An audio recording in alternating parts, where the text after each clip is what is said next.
I'm going to do a little overview of Yeats, very important poet this year, one of two Irish poets prescribed for study, and I would be amazed if Yeats and Kennelly are not on your leaving cert. So let's go through this. I'm aware of the fact that these videos can be too long. I'm going to try and do this really in a snapshot of Yeats. So don't forget, when you're preparing for poetry, the questions will always ask you to consider the poet's style of writing and the thematic content of the poet's work. With Yeats, the thematic content is really divided between the personal and the social. Okay? So his poetry commented on the political situation of his time, and he lived during the Irish Revolutionary period. So when you're thinking about the polemical poems, think about poems like September 1913, Easter 1916, The Second Coming, and The Stairs Nest by My Window. Now, in class, we looked at The Second Coming and The Stairs Nest by My Window, because that's an adequate number. Two poems from the polemical strand is fine. Easter 1916 is also dealt with in your notes. And if you want me to do a video on September 1913, that's no problem at all. But those poems are overtly political. They are poems in which Yeats outlines his stance on political issues, but also his response to the unraveling of political issues, particularly interesting in The Second Coming and The Stairs Nest by My Window, where he thinks about the impact of the slaughter of World War One, and he thinks about how his belief in armed insurrection and rebellion, as outlined in September 1913, when he wanted to know where the heroes of the past and would they not return, and in The Stairs Nest by My Window, which was written 8 years later, he reflects on how we fed the heart on fantasies. The heart's grown brutal from the fair. So really important that you're able to talk about that element of Yeats' thematic concerns, how these political poems are in effect primary source documents written by a person who lived in these turbulent times in our history, and offer us as readers a unique perspective on these familiar historical events. Okay? So those insights involve his reflections on idealism, to his admiration for the 1916 rising, but also his sense of fear or trepidation at the consequences of the rising. And again, as I said before, his sense of horror at the reality of civil war and the dead young soldier who's trundled by his window in that poem, and his sense that he bore responsibility for the death of that young man. Of course, we fed the heart on fantasies. But Yeats doesn't just write about the world out there. He also writes poetry which is introspective. So poems in which he explores his own life experiences include, for me, the two obvious ones that we did in class: Sailing to Byzantium and The Wild Swans Are Cool. And don't forget, if you've studied other poems by Yeats that are prescribed on the curriculum, you can feel free to write about them. Any teacher will explore 5 to 6 poems per poet. We did 5 Yeats poems. We'll look at another one later on in the year. But Sailing to Byzantium and The Wild Swans Are Cool are fantastic poems which offer an unflinching and candid insight into the poet's personal life, his attitudes, and his relationships. They are poems that deal with universal themes which are utterly relatable, things to do with aging, mortality, ambition, escape, love, the beauty of the natural world. These are all utterly relatable. So Yeats is not this distant, dusty, old figure from the past. He's a human being who feels vulnerable, who's afraid of failure, who looks at himself and sees the scarecrow, who can feel the impending, threat of death, who feels lonely, and who longs to have a companion with whom he can climb the air or paddle the streams. He's an interesting man, and he writes with an incredible honesty in both of those poems. So, in terms of thematic content, Yeats is not hard to write about. We have the political and we have the personal. So, a selection of 2 or 3 of these poems that you're dealing with. These 2, but there are other poems in the course that deal with the personal. But don't forget, what the poems are about is never as interesting as how the poet writes. And when we're writing about Yeats, we're talking about his use of symbolism. It lies at the core of who he is as a writer.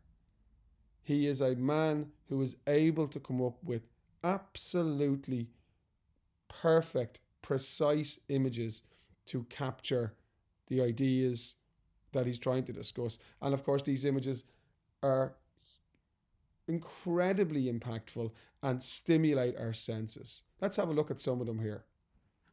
The blood-dimmed tide from The Second Coming. That image of a tsunami of blood sweeping over us captures so efficiently the extraordinary and unprecedented slaughter of the Western Front in the First World War. In the same poem, where he discusses the idea of fanaticism, he discusses, and don't forget that idea of fanaticism is a motif in his poetry. It is an idea that is discussed in Easter 1916, in The Second Coming, and in The Stairs Nest by My Window. And in The Second Coming, he describes the fanatic as somebody which he embodies in the Sphinx, with a gaze blank and pitiless as the sun. That's a simile, but of course it's a brilliant example of metaphor. The power of the sun, the strength of the sun, married to the absence of human empathy, the blank and pitiless gaze, capturing how scary it is when a political ideology takes hold, a political ideology that does not consider the value of human life. Yeats, was he talking about communism? Was he talking about fascism? We don't know, nor do we care to pin down the specific ideology. What's interesting is his horror at that idea of the lack of compassion,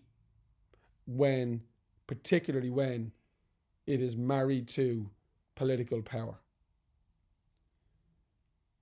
The heart is, of course, one of the most important symbols in his poems. It recurs in poem after poem as a symbol of human experience, of our capacity for love, of our capacity for empathy, as the essence of who we are. In Easter 1916, he says that too long a sacrifice can make a stone of the heart. And of course, that's married to this quote here from the later poem, The Second Coming. That idea that if we suffer for too long, if we endure pain, if we inflict pain for a long time, it can rob us of our humanity, and that makes us then more cruel, more willing to hurt. And that's a brilliant way of expressing it. In Sailing to Byzantium, the symbolism is of the timeless, eternal quality of art. And he calls that ability to bypass time, to escape mortality through the creation of art. He describes great art as monuments of unaging intellect. Wonderful, wonderful, wonderful imagery all the way through his poetry. I particularly love the reference in The Wild Swans Are Cool to that shared life as we paddle in the cold, companionable streams or climb the air. And that juxtaposition, just capturing the essence of life, a life shared with a person that we love. To paddle in the cold streams is indicative of the difficult times, the hard times, the times we have to endure, which are easier to endure if we have someone to share that experience with. And then climbing the air, that image of soaring up into the sky, that image of freedom, capturing a sense of joy and exhilaration and happiness. And of course, those moments of joy and exhilaration and happiness, the message in the poem are always better if we have someone to share them with. Beautiful imagery. Don't forget the simple well, when I say simple is wrong. The brilliant stanza structure of the poem Easter 1916. It is a poem with 4 stanzas. 2 of them are 16 lines each. 2 of them are 24 lines each. The poem is a memorial to the events that began on Easter Monday 1916. That day was the 24th of April 1916. So just structuring the poem so that the stanza structure reflects the date of this momentous event's beginning is really symbolically important. When discussing Yeats' use of language, we cannot escape nature imagery. It dominates and permeates his poetry. The swans, the stream, the salmon falls, the mackerel crowded seas, the falcon, the honey bees. There are so many examples of him using allusions to nature in order to explore or to convey complex ideas. What is the living stream in Easter 1916? Well, of course, the living stream is history, which is never static, always changing, attitudes change, events happen, nothing ever remains permanent. And that's why the image of the stone stuck in the living stream is an image of a person who is stuck in the past with the attitudes of the past. The wild swans, what did they represent? The idea of love. Very simple. The idea of devotion. The idea of a lifelong commitment to another human being. You know, so many examples. The honeybees in the stairs nest by my window. What do they represent? Hope.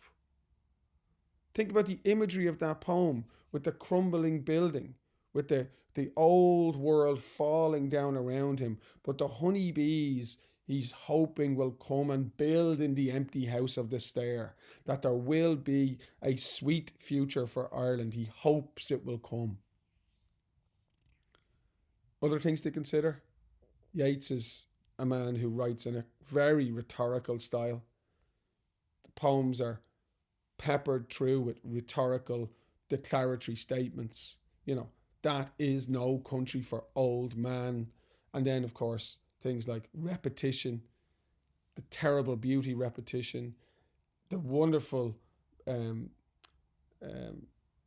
lines that end the stanzas in Easter 1916, romantic Ireland's, in September 1913, romantic Ireland's dead and gone, it's with O'Leary in the grave.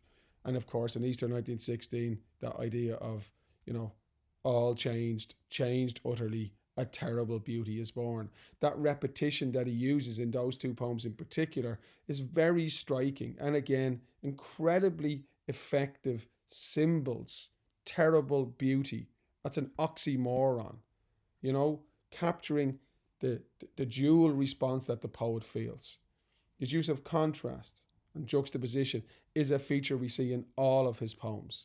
And of course, often his poetry is written within metrical rules or structure. For example, iambic pentameter, and the poetry therefore has a natural, it's nothing natural about it, of course, because it's designed, but it feels when you're reading the poems, they have a natural flow, a natural rhythm brought about by his mastery over meter. So try to keep it short. There's a little revision of the key elements of Yeats' thematic content and his style of writing.